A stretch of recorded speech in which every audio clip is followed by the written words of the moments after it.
Hai, assalamualaikum warahmatullahi wabarakatuh. Ini saya berada di Jam Gadang Bukit Tinggi, coy. Di depan Jam Gadang, teman-teman ya. Sangat ramai sekali di sini. Cah. Alah. Kemana kita lagi, Cah? Hah? Kemana lagi? Ayo.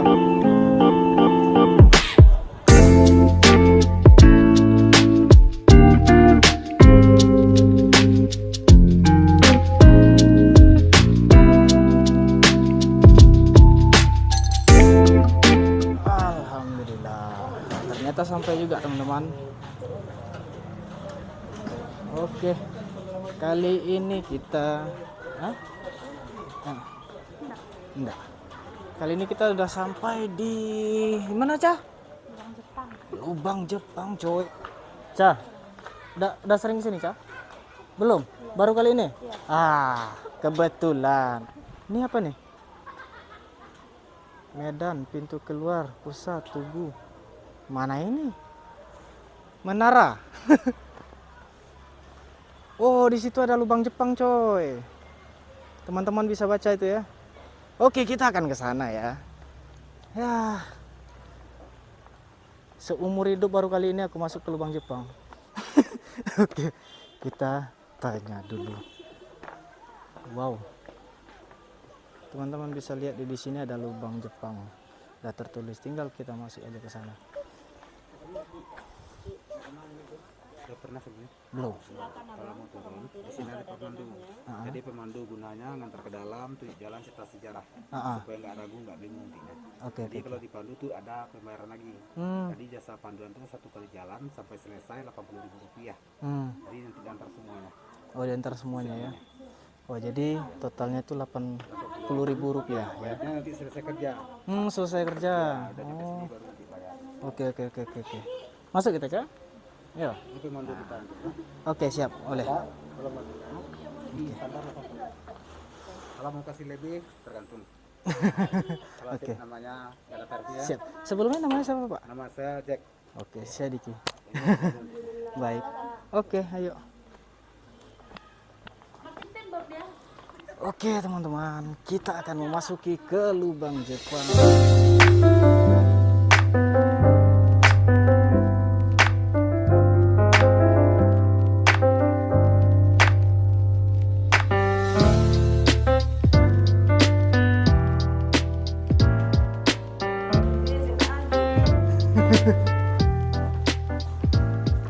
Wow, teman-teman bisa lihat di depan seperti apa. Jauh sekali nampaknya, coy. Ini total panjang lubang Jepang ini ada 1470 meter. Jadi hampir 1,5 kilo. Dan di dalam lubang Jepang terdapat 21 lorong-lorong atau kamar-kamar, yang mana 6 diantaranya digunakan sebagai ruang amunisi, 2 ruang makan, 1 ruang sidang, dan 12 barak militernya. Sementara tangga yang kita turuni tadi itu panjangnya 64 meter dengan jumlah anak tangga 132 anak tangga. Dan posisi kita sekarang berada di kedalaman 20 meter di bawah permukaan tanah. Nah, ini yang di sebelah kanan kita, dari sini sampai ke ujung sana itu ada 6 buah ruangan, yang mana 6 buah ruangan ini dulu digunakan sebagai ruang amunisi atau gudang senjatanya. Dari ruangan 1 ini bisa tembus ke ruangan 2, 3, 4, sampai 6 karena sifatnya paralel atau connecting corridor. Dan masing-masing ruangan ini panjangnya 29 meter. Inilah salah satu bentuk asli dari lubang Jepang. Yang mana bentuk asli dari lubang Jepang ini adalah seperti trapesium atau segi 6. Dengan ukuran tinggi rata-ratanya hanya 160 cm. Jadi ukuran asli dari lubang Jepang ini hanyalah seukuran orang Jepang dulu atau seukuran orang Asia. Nah, sementara yang kita lalui sekarang, ini sudah dikorek lagi oleh pemerintah Kota Bukit Tinggi tahun 1984. Dan lubang Jepang ini baru diresmikan jadi objek wisata tahun 1986. Yang meresmikannya adalah Bapak Haji Fuad Hasan. Semasa itu beliau menjabat sebagai Menteri Pendidikan dan Kebudayaan. Cah, gimana perasaan Cah? Dingin sekali. Wow. Nah, ini satu lagi adalah bekas ruang amunisinya. Ini nanti mau dijadikan mini teater atau bioskop mini. Jadi di sini nanti akan diputarkan film-film dokumenter. Jadi kalau seandainya renovasi sudah selesai, pengunjung lubang Jepang sudah bisa menyaksikan perjuangan pahlawan Indonesia dalam bentuk film dokumenter nantinya. Dan yang di sebelah kiri kita adalah pintu pelarian atau pintu emergency exitnya. Lorong ini tembus sampai ke jurang Ngarai Siano. Nah, jadi dulu waktu Jepang terdesak oleh musuhnya, mereka melarikan diri melalui pintu ini. Nah, dan ini juga adalah ukuran ciri asli dari lubang hitam.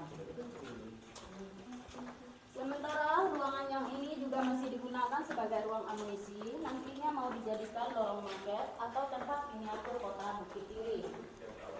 Nah, ruang amunisi yang keempatnya adalah sebelah sini. Nantinya mau dijadikan museum akrilik atau tempat patung-patung diorama. Terus ruang amunisi 5 dan 6 nantinya mau dijadikan museum geologi. Nah, ini sekarang kita sudah berada di sentral lubang Jepang atau di pertigaannya. Dari ujung kanan kita itu sampai ke ujung kiri kita masih ada 15 lagi ruangan. Yang mana 2 di hadapan kita ini dulu digunakan sebagai ruang makan. Tapi ini adalah ruang makan untuk para militer Jepang, bukan untuk para romusanya. Kalau romusanya itu mereka makan di mana saja, mereka pun makannya 1 kali dalam sehari, itu pun berupa nasi bubur.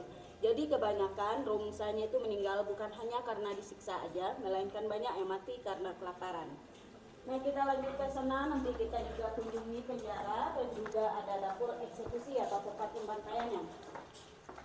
Nah, ini adalah ruang sidang atau kantor bagi Jepang dulunya. Di antara 21 ruangan, ruang sidang itu yang paling lebar ukurannya. Di sana itu dulu ada ditemukan dokumen-dokumen Jepang. Jadi informasi yang kami dapatkan dan yang kami berikan kepada pengunjung berdasarkan dokumen-dokumen yang ditemukan di ruang sidang tersebut. Nah, sementara lorong ini ada 4 sampai ujung sana dulu digunakan sebagai barak-barak militer.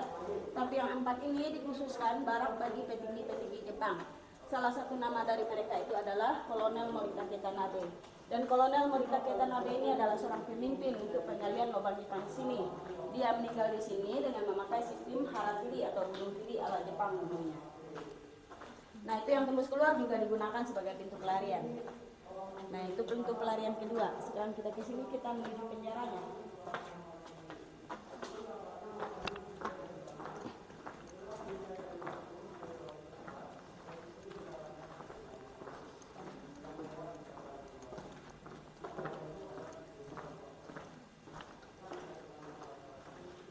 Kita ke kiri, kita lihat penjara dan juga ada dapur pembantaian. Nah, ini bentuk tanah aslinya. Kalau tekstur tanah dari lubang Jepang ini ada terkandung 3 jenis tanah ya. Yang pertamanya ada cadas, kedua batu merah, dan yang ketiga kuarsa. Jadi yang mengkilat-kilat seperti semen ini namanya kuarsa. Dan kuarsa adalah salah satu material untuk bikin keramik. Nah, sementara lekukan yang ada di dinding ini dulu ada 2 fungsinya. Fungsi pertamanya sebagai peredam suara. Berteriak orang sekeras apapun di sini, suara tadi tidak bergema atau tidak ada ekornya, karena suara tadi diserap oleh lekukan ini. Dan fungsi keduanya sebagai tempat meletakkan obor, karena dulu alat penerangannya hanya menggunakan obor yang bahan bakarnya dari getah kemiri. Nah, mereka menggunakan getah kemiri sebagai alat bakarnya karena getah kemiri itu tidak mengeluarkan asap gitu. Nah, ini yang penjaranya di depan kita. Nah, penjara ini asli panjangnya dulu ada 20 meter, itu berupa letter L arah ke kanan. Dan disinilah dulunya romusa-romusa yang memberontak atau yang nggak sanggup lagi bekerja dipenjarakan oleh Jepang. Mereka dipenjarakan di sini tanpa dikasih makan sambil disiksa. Setelah beberapa hari mereka disiksa di sini, lalu mereka dibawa ke dapur pembantaian. Di sana mereka dibunuh dengan cara dipancung. Nah, sementara penjaranya ini yang teruang atau yang bisa kita lihat hanya sekitar 2-3 meter. Karena di dalam penjara ini dikubur massal kerangka-kerangka yang ditemukan di sepanjang lubang Jepang ini tahun 1946. Dan kerangka tersebut dikubur massal di sini secara muslim karena mayoritas penduduk Indonesia adalah muslim. Nah, ini adalah dapur tempat pembantaian atau ruang eksekusi. Nah, di sini romusa yang sudah dipenjarakan tadi dibaringkan. Mereka dibunuh dengan cara dipancung, lalu dibuang ke lubang pembuangan mayat yang ada di bawah sini. Nah, lubang pembuangan mayat ini sampai ke Sungai Ngarai Siano dengan panjang 90 meter. Dulu diameternya ada 1,2 meter, jadi ukurannya besar dulunya. Tapi sekarang yang kita lihat kecil, ini sengaja diperkecil oleh pemerintah untuk keamanan para pengunjung. Cara Jepang membuang mayat-mayat tersebut, mereka seret ke bawah sampai di ujung lubang itu baru dilemparkan ke sungai. Jadi mayat-mayat tadi hanyut bersama arus sungai.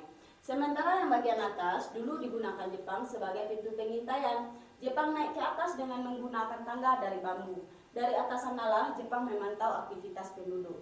Kalau seandainya Jepang melihat penduduk yang lagi panen dan hasil panennya dibawa ke pasar, mereka akan ditangkap di pintu penyergapan. Sampai sekarang pintu pengintaian ini masih tembus keluar, adiknya bisa lihat itu ada cahaya di atasnya. Cahaya alami yang datangnya dari luar. Bahayu.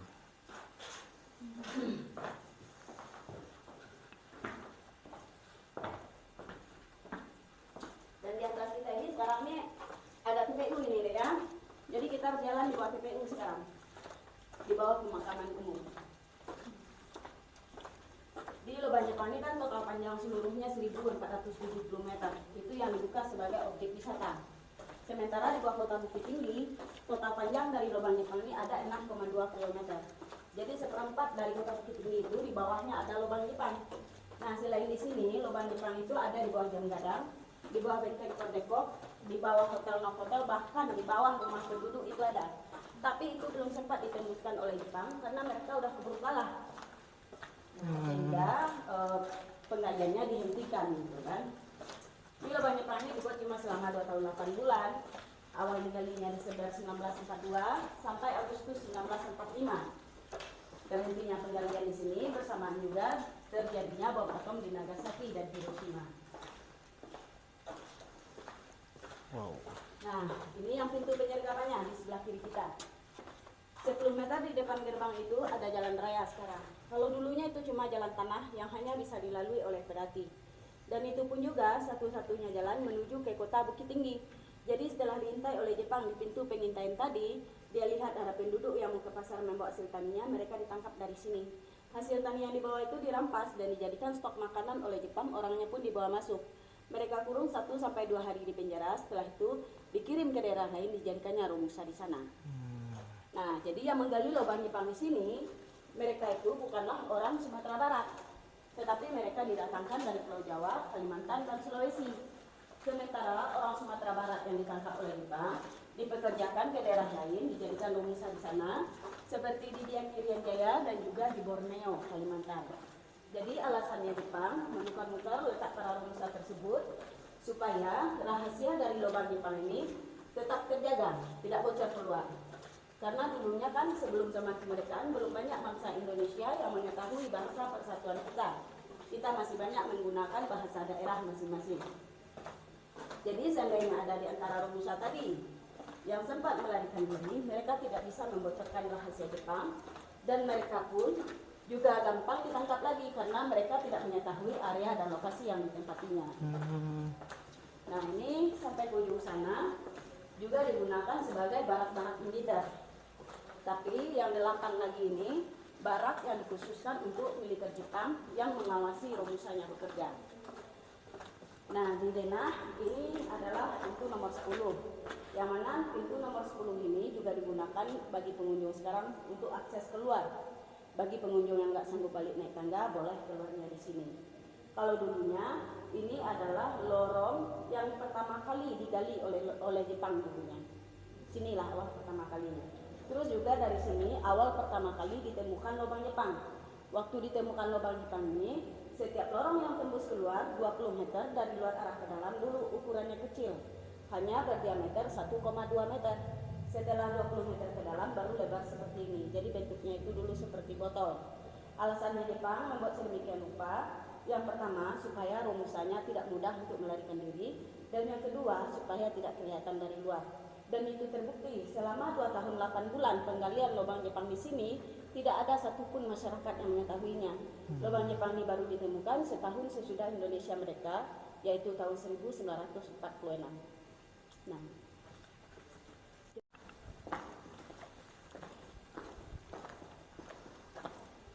lubang Jepang ini pernah dipakai untuk acara uji nyali, kauka, pemburu hantu, bahkan dunia lain juga pernah. Wah, berarti pernah terjadi sesuatu dong, Bu? Terjadi sesuatu maksudnya? Ya, contoh kayak Ibu bilang tadi seperti ada uji nyali. Iya, karena memang di sini itu kan banyak arwah-arwah penasaran kan banyak di sini. Benar. Nah, jadi waktu acara uji nyali itu semuanya itu kan dipanggil ya. Nah, pada acaranya selesai. Nah, yang dipanggil itu kadang-kadang mereka ada yang nggak mau kembali gitu Benar, kan. benar, benar. Akhirnya satu buah ruangan sebelah sana yaitu terowongan 14 gitu kan, itu dipakailah untuk yang nggak mau kembali tadi. Itu sebabnya kami pemandu di sini juga tidak mau mengambil resiko yang besar. Benar, kami benar. tidak sampai ke ujung untuk membawa pengunjung. Benar-benar. Nah, kita ke sini. Kan dulunya ada kayak paranormal juga dulu. Dipanggil kan orang-orang itu. Kadang yang datang bukan hanya jajah orang yang pernah dijajah Jepang kan. Kadang ada yang dari luar pun kan yang masuk sini. Tapi orang itu bukannya nggak bisa dia mengembalikan. Untuk syarat yang diminta untuk mengembalikan itu yang terlalu berat. Benar.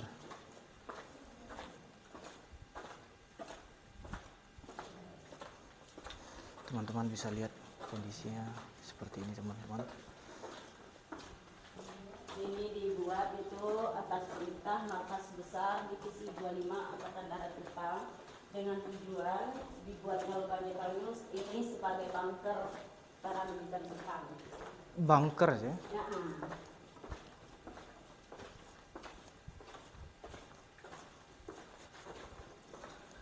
dan ini juga lubang Jepang yang paling panjang di Asia Tenggara.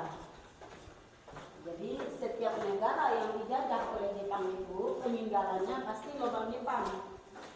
Nah, cuma inilah yang paling panjang. Benar. Nah, lubang Jepang ini bukan hanya di sini aja, di Palembang juga ada, di Bandung juga ada.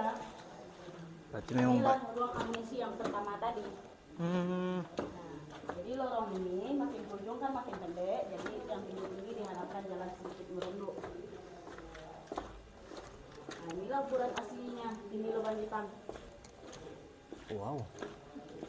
Makin lama makin merunduk, coy. Makin lama dia makin pendek.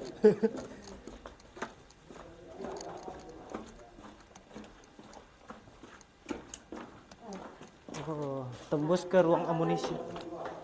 Oh, Tangganya 132 anak tangga. 132 anak tangga. Itu memang dari dulunya, Bu. Kalau dulunya nggak ada tangganya. Oh, memang nggak ada tangganya. Tangga ini tangga kan dibikin oleh pemerintah Kota Bukit Tinggi tahun 1984. 84 Ya, benar-benar. sebelum dijadikan objek wisata. Oke. Kalau aslinya dulu cuma jalan tanah yang lereng aja. Nah, lorong yang ini dulu digunakan Jepang sebagai pintu pengintaian menuju arah pusat kota Bukit Tinggi. Jadi mereka itu dulunya turun dan naik dengan cara merangkak dibantu dengan tali tambang. Nah, kita mulai naik. Cah, Capek Besti. naik tangga gimana, Cah? Tremor kaki. Tremor kaki. Aduh. Pengalaman di lubang Jepang. Gokil ya. Keren.